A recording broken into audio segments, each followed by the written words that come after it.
Good morning all of you. Now today we will start with again new topic, Ampere's circuitry law. Last time we had done about the Biot-Savart law. So in Ampere's circuitry law we can find the magnetic field around any current carrying conductor.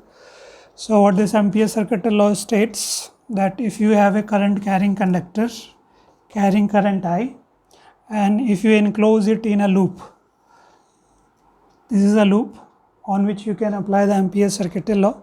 So this law states that B dot dl over this closed loop over which the Ampere's law is applied is equal to mu naught times total current threading this loop. How much current is coming out from this loop?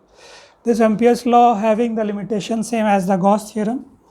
So in electrostatics chapter we have the Gauss theorem, which is applied over a closed surface area, that the total flux over any closed surface area is equal to 1 by epsilon naught times total charge enclosed within the area. Now Ampere's circuit law is same here.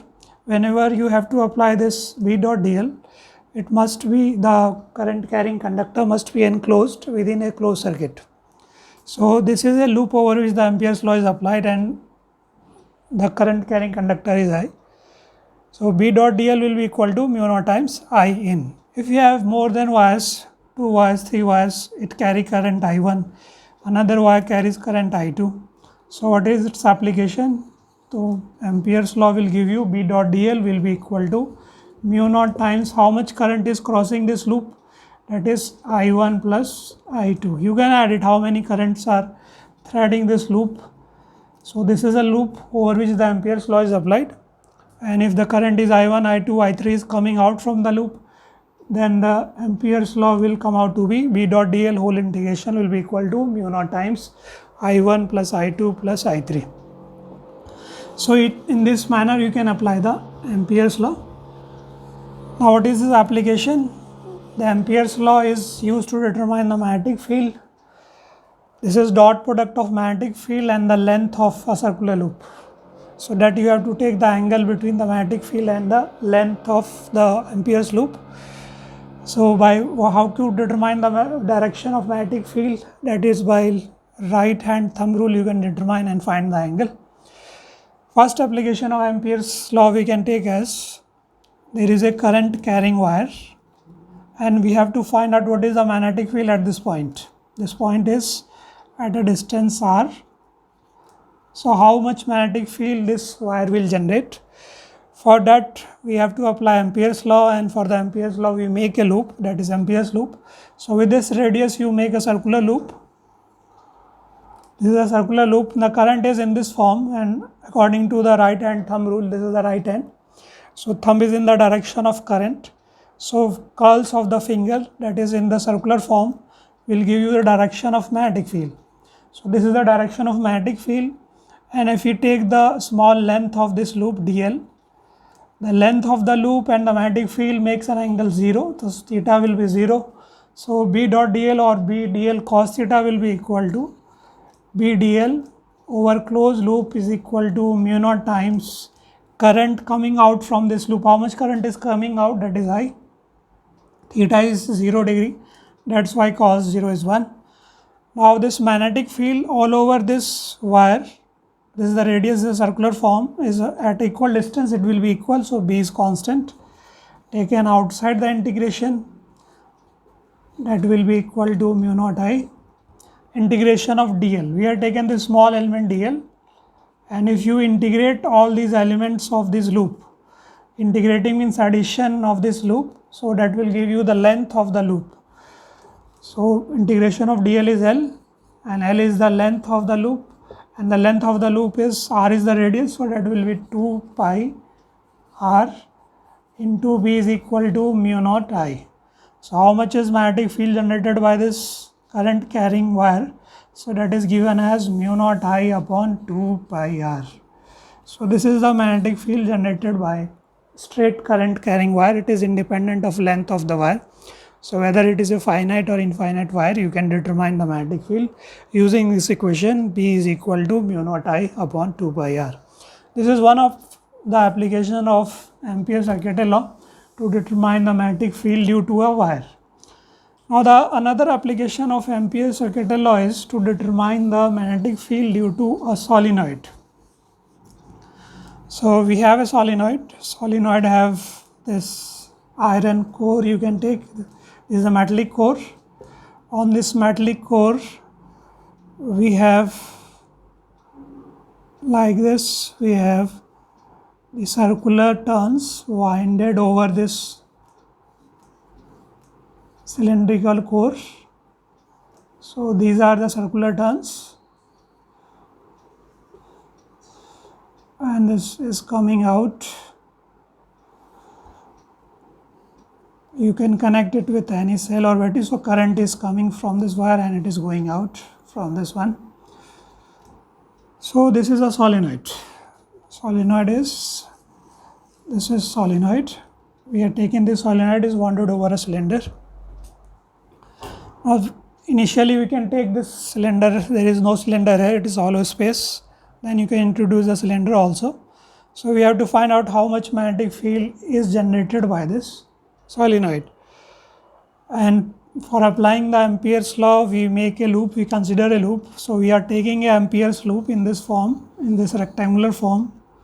So this is the loop A, B, C, D, over which we can apply the Ampere's law. Now the current is in the circular form. So what is the direction of magnetic field? So magnetic field due to solenoid, all of you know, this is the direction of magnetic field along the axis of this solenoid. Now we have a Ampere's law to apply over this loop A, B, C, D. So we can write B dot dl over the loop A, B, C, D is equal to mu naught times I in. This loop is of 4 parts, we can divide it into 4 parts, that is B dl from A to B, B dot dl from B to C, B dot dl from C to D, plus B dot dl from D to A. So this full circle, entire loop is broken into 4 parts. Now you determine what is the angle between the length of the loop and magnetic field. From A to B, this is the length of the conductor. Magnetic field is also in this direction and the length of the conductor is also in this direction. So from A to B, the angle between the magnetic field of solenoid and the length of the Ampere's loop is 0 degree. For the second part, B to C, this is the length of the loop and the magnetic field is perpendicular. So for the second part, B to C over the length, theta is 90 degree, and if theta is 90 degree, dot product will be 0, so this part will be 0. C to D, we have again theta between the length of the loop and the magnetic field is 180 degree, theta is 180 degree. And the fourth part, D to A, this is the length of the loop and magnetic field is perpendicular. So we can write theta is 90 degrees, so B dot product again becomes 0. So these two become 0 because theta is 0 degree, this one theta is 90 degrees, so dot product is 0. Now we have left with A to B and C to D. So 2 parts left out in this circular integration part. CD part is outside the solenoid and there is no current element which is crossing this C to D. Hence, if there is no current element from C to D, the contribution of magnetic field will be 0. So we can write B dot dl from C to D as there is no current crossing this wire. So this component is 0, no contribution to the right hand side. So we are left with B dot dl from A to B is equal to mu naught times current crossing this wire from A to B. So wire is wounded, how many times it is crossing the A to B? So it depends on the number of turns. If the solenoid having n turns and the length of the solenoid is L, so this wire is crossing A to B n times. So each wire carries current I, so total current which crossing this A to B is n times of I. So mu naught Ni is right hand side and B is constant circular part. So you have to integrate dA length, the length from A to B. So integration means the length from A to B is this is the length of solenoid. So you can write B into L will be equal to mu naught Ni. So what is the magnetic field? Magnetic field is mu naught Ni by L. This is the magnetic field due to solenoid, and this number of turns per unit length is represented by small n. It is called as number of turns per unit length of solenoid. So magnetic field can be simply written as mu Ni. This is the magnetic field due to a solenoid. So it's about the Ampere circuit toroids application. Initially we find the magnetic field due to a wire, that is come out to be mu naught I by 2 pi r.